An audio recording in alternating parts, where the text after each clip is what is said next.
Krazy Mazie Kreations, how are you? Come on in. Today we're going to work on a banister bow. So there's all different types of bows out there. There's tree toppers, there's gift bows, there's wreath bows. I've been making this bow for a while now.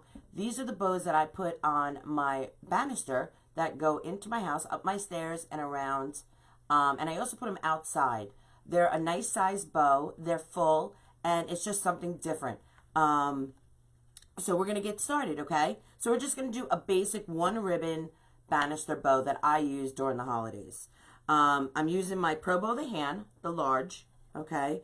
I cut 2 pieces of floral wire, okay? They're approximately 20 to 30 inches, okay? I make them the same length, okay?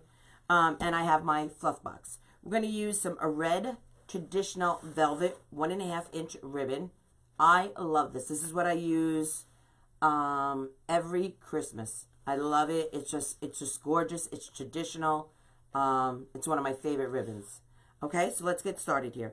We're gonna make I'm gonna use these for my banister indoors. So I want long tails, but I don't need them extremely long. We're gonna make them approximately 10 to 15 inches. Okay, so you just find where you want, how long of a tail you want, okay? And you pinch, okay? Really simple. I'm going to zoom in. Now, this is what I do in my private group when we have Fun Day Bow Sunday, okay? We come in, we zoom, and you'll be able to see my hand placement, and you'll be able to see how I work the ribbon. So I'm going to take one of the wires, okay? And I'm just going to wrap it around where I've pinched. Really simple. A lot of people, when they want to make a bow, they overthink it. They think, oh, I can't use that contraption. That's too hard. It's not. It's really simple. It's like riding a bike. Once you practice and you get it down, it's repetition. It is the same motion whether you're using the Pro Bow the hand, whether you're using the Easy Bow Maker, the 4-in-1, Bow Dabber, using what God gave you, your hands. You're doing the same motion. You're just pinching and twisting. I call it sunny side up. You call it what you will, okay? But it's the same motion throughout everything, okay? So here we go. Let's get started. I'm going to bring you right into my Pro Bow the hand, okay? And we're going to attach it to my best friend peg, okay? They have BF written here. I've called it my best friend peg. All right, here we go. We're going to wrap it around the top peg. I come down about 1/4 of the way to wrap it around, okay? And then we're going to take the bottom wire and wrap it around the nail on the bottom. And I only wrap it around 3 or 4 times, and then I'll stick the wire underneath my Pro Bow. All right, so here we go. You want that ugly side, that unfinished side facing you. You want that pretty velvet side facing away from you, okay? And we're going to start. And you're going to do the same technique throughout the whole bow. The only difference is the placement of the pegs. That will determine the type of bow you have, okay? But the technique is the same throughout any bow you make, okay? So we're going to wrap it around the peg. We're going to come back to the best friend peg. Every time you come back to this best friend peg, you're going to do the same thing. You're going to pinch, and you're going to sunny side up. Just twist it. And when you twist, you're only twisting it halfway. You're not twisting it all the way around. I hold my thumb there, okay? I'm going to pull out some ribbon, and we're going to go right around this next peg. Now, I'm on the 0, and that's typically what I make my banister bows. They're a great size. They're not too large. They're not too small. And again, we're back at that best friend peg. What are we going to do? We're going to pinch, and we're going to sunny side up. We're just going to just twist that just halfway. Again, my thumb is here. Now, what I do for my banister bows is I double all my pegs, meaning I will either, now there's 2 ways of doing this. Here's the first way. You can come over the top, okay, and just wrap it around again. Really simple. Again, you're going to pinch because we're back at that best friend peg, and twist. Sunny side up, okay? And we're going to wrap it around. And you see where my thumb is? My thumb is up against this best friend peg, just holding where I've twisted. Okay, we're back again at the best friend peg. We're going to pinch, and we're going to sunny side up. Okay, now you could use your helping hand wire.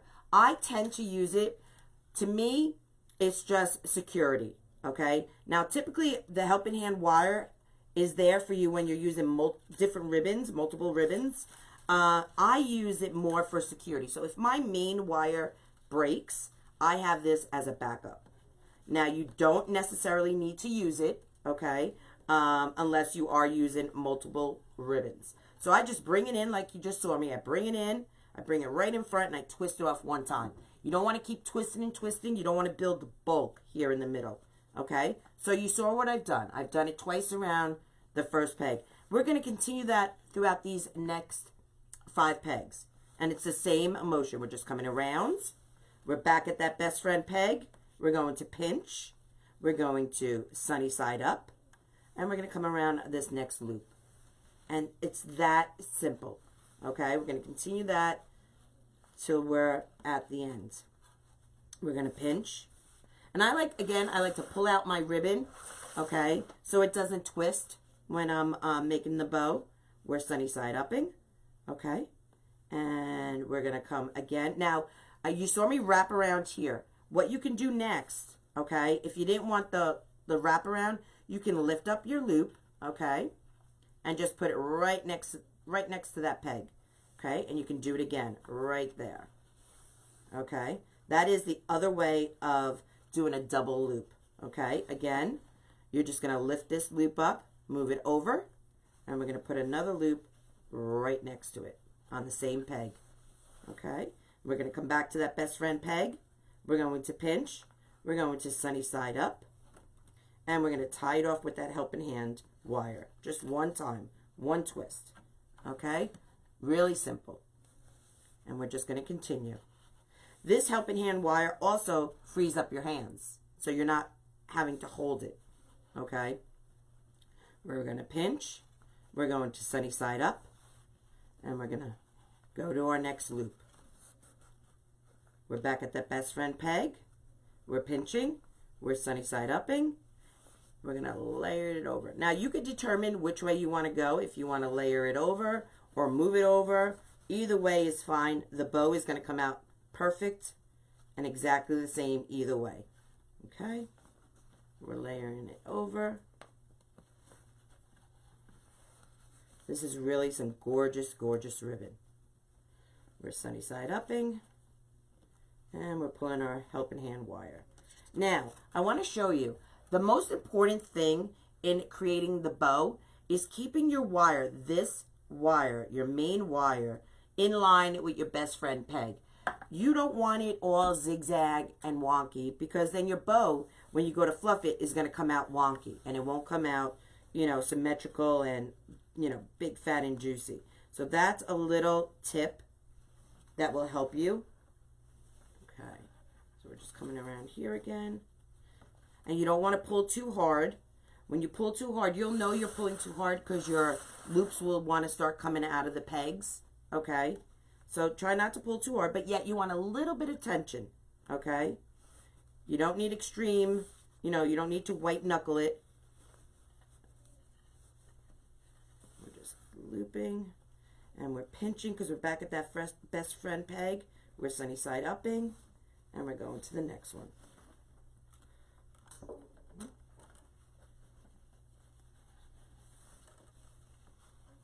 I love these bows. I've been making these bows for years. We're going to tie that off with our helping hand wire and on to the next. Like I said earlier, it's a great size. You can use these for any holiday, depending on the ribbon you use, but it's a great, great bow. I also use this bow when I do garlands around my door. This is the size I use. This is the style I use.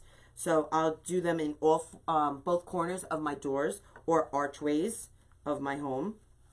Okay, we're gonna pinch. We're going to sunny side up. It's just a really fabulous bow, and I love. It's a full. You'll see when we go to fluff it out. It's a full, rounded bow. Okay, so we're almost done here. We just have one more layer around this peg, And then we have our last peg coming up. You'll see that it takes no time at all. And you see everything that I'm doing is just repetitive, right? It's just repetitive. And that's what making a bow is. Whether, again, you're using the Pro Bow the hand, the 4-in-1, the Easy Bow Maker, the Bow Dabber, or your own hands. You're always going to pinch and sunny side up. Those are the two main things that makes your bow. Okay, the only time you wouldn't have to sunny side up is if your ribbon is double-sided, meaning the pattern is the same on both sides. Okay, that is the only time you don't. And to tell you the truth, I always sunny side up. It's a habit I've gotten into, which is a good habit because, you know, I don't have to think. It's just repetitive. It's mindless. I do the same exact thing. So here we go. We're on the last loop. All right, and we're going to pinch. We're going to sunny side up, and we're going to tie it off with a helping hand wire. Okay, so this is what we have. Okay, I'm going to cut my tail about 10 inches. So I'm just going to approximately, if you've ever met me, I'm not the measuring girl. You know, everything is approximately. All right, we're going to take our ribbon. I'm just going to put, I use straight pins to hold my ribbon. When I first started, I used rubber bands, but rubber bands left creases in my ribbon. So I use straight pins. Literally, it makes a minute, really the smallest little tiny hole. You never even see it. Never even see it. Okay, so we're going to twist this a few times. I'm going to move it over to the right. This is our helping hand wire, okay? Let's get this centered. I'm going to take the wire from the top, and we're going to uncurl it from our best friend peg, okay? We're going to straighten that out. Then we're going to take that bottom wire from the nail, and we're going to take that out and straighten it out. All right, so here we go. This is what we're doing. When we go to pull this wire to twist with the bottom wire, I'm going to use the back of my index finger, and I'm going to push towards my best friend peg just to make a little tension, just to tighten it up as much as I can, okay? Because that's what you want. You want this as tight as possible, and you're going to twist that. And I'm going to twist it about 3 or 4 times, okay? So now we have 4 wires. They're divided in 2s, okay? I have the helping hand wire and I have the main wire. We're going to marry them together. We're going to twist those about 3, 4, 5 times, whatever makes you happy, okay? So now they're one big happy family, these wires, okay? Now we can lift our bow off. And you can see, let me bring it down here. You can see how my wire is totally straight. That's what you need. You need it to be all in line. Okay, I'm going to zoom out. I'm going to move my Pro Bow the hand out of the way. And we're going to fluff now. Okay, so this is my fluff box. You can get this at Pro Bow the hand. I, of course, painted it green and glitterized it because, you know, I just need it fabulous. We're going to take all these wires. Now, there's 4 wires all together. I'm going to take my wire cutters because I'm OCD. I like all my wires the same length. And we're just going to cut them to the same length. Okay? And we're going to put it right through the nail or the little hooky thing that is here. Okay? And we're going to, there's a little nail right down here. We're just going to wrap it around 1 time. Okay? Bring our tails to the front, and we're going to fluff. And all you do is separate. So you want them across from each other. That is the little hint about fluffing. So if my loop is here, you want it directly on the other side of it, okay? And I have a tendency to turn my fluff box. I don't know why. I saw someone do it when I first started making bows on a video, and it just stuck with me. It's a habit. And it's what I do, okay? So we're going to, there we go.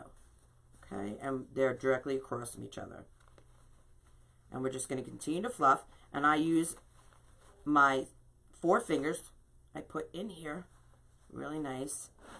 You want those bows to sit high and tight.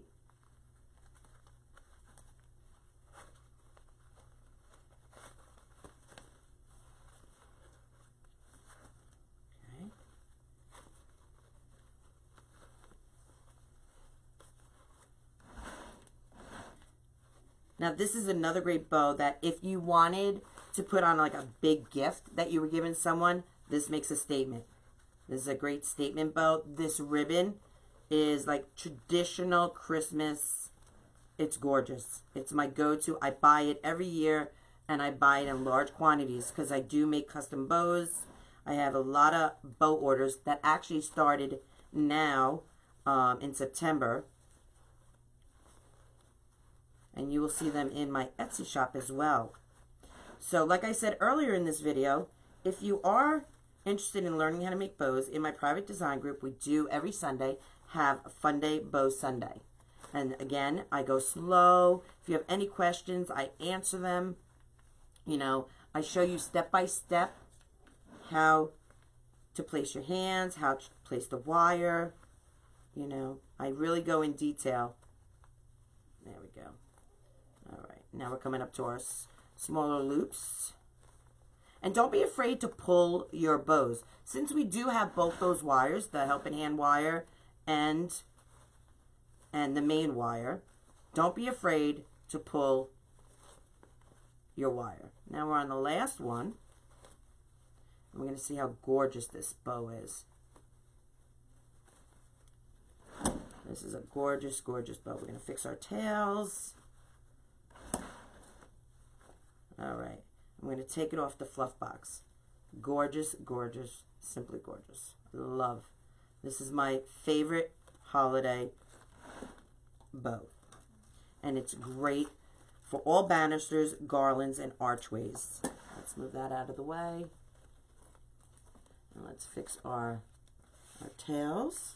And you got to show your tails some love. So I show them a lot of love. A lot of people forget their tails, but you can't. Okay, you can also dovetail your tails, which is a nice finish. I think it looks very professional.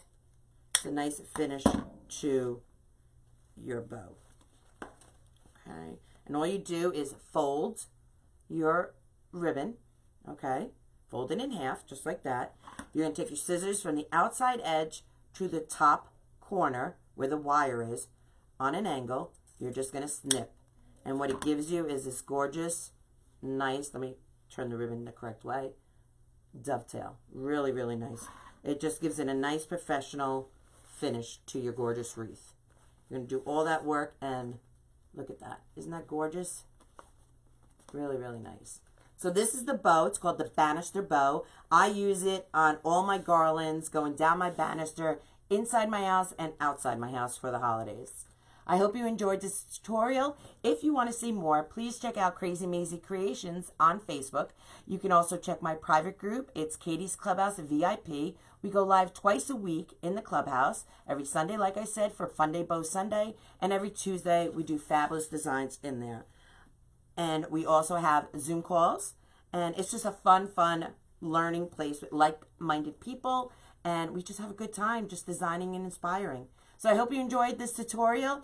Let me see your banister bow. Post it at Krazy Mazie Kreations community page. I'd love to see them. I hope you had a good time. I hope I inspired you to create a bow. And have a great day. Bye, guys.